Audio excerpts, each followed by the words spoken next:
ప్రస్తుతం దేశవ్యాప్తంగా మెడికల్ షాపులు మూతపడ్డాయి. ఆన్లైన్లో మందుల అమ్మకాలపై నిరసనకు దిగింది ఆల్ ఇండియా మెడికల్ అసోసియేషన్.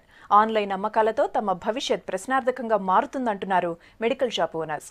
బంద్ నుంచి హాస్పిటల్స్లోని మెడికల్ షాప్స్ ఎమర్జెన్సీ మెడిసిన్ అమ్మకాలకు మినహాయింపునిచ్చారు.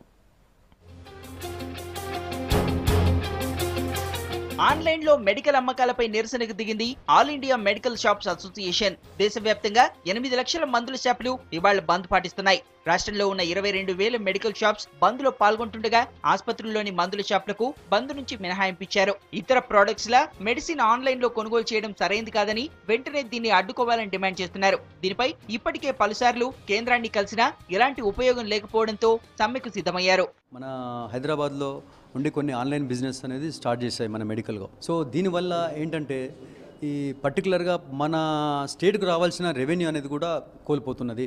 ఆర్ దీనివల్ల మా రిటైల్ వ్యాపారస్తులకు కానీ తర్వాత హోల్సేల్ వ్యాపారస్తులకు కానీ దీని మీద ఆధారపడిన వాళ్ళకు కూడా వ్యాపారం అనేది దెబ్బతినే ప్రయత్నం జరుగుతున్నది. దానివల్ల కూడా ఎప్పుడైతే వ్యాపారం దెబ్బతింటుందో దాన్ని బట్టి కూడా వ్యాట్ కూడా తెలంగాణ స్టేట్ కోల్పోతున్నది. పర్టికులర్ 2 సైడ్ల నుంచి మనకు తెలంగాణ స్టేట్కు రెవెన్యూ అనేది కోల్పోతున్నది. ఆన్లైన్లో ఇష్టారాజ్యంగా మెడిసిన్స్ సేల్స్ కొనసాగిస్తున్న కంపెనీలు సరైన ప్రమాణాలు పాటించడం లేదన్న ఆరోపణలున్నాయి. బిజినెస్ కోసం డాక్టర్ ప్రిస్క్రిప్షన్ లేకుండానే మందులు అమ్ముతున్నారని ఫైర్ అవుతున్నారు ఫార్మసిస్టులు. వైద్యుడికి పేషెంట్ కి మధ్య కన్వీనర్ గా ఉండాల్సిన ఫార్మసిస్ట్ లేకుండానే మందులు అమ్మితే పేషెంట్ల ప్రాణాల మీదకి వస్తుందంటున్నారు.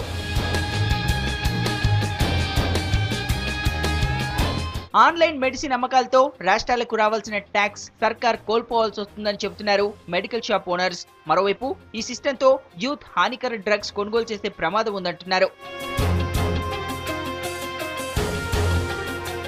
ఇదిలా ఉంటే బంద్ నేపథ్యంలో ప్రభుత్వ డ్రగ్ కంట్రోల్ ప్రత్యామ్నాయ ఏర్పాట్లు చేసింది. సామాన్య ప్రజలకు ఎలాంటి ఇబ్బందులు తలెత్తకుండా అత్యవసర మందులు అందుబాటులో ఉంచింది. సర్కార్ ఆధ్వర్యంలోని జనరిక్ మందుల షాపులు, సింగరేణికి చెందిన దుకాణాలు, అపోలో, మెడ్ప్లస్ షాపులు, ఆసుపత్రి అనుబంధంగా ఉండే మెడికల్ షాపులు తెరిచి ఉంచనున్నారు.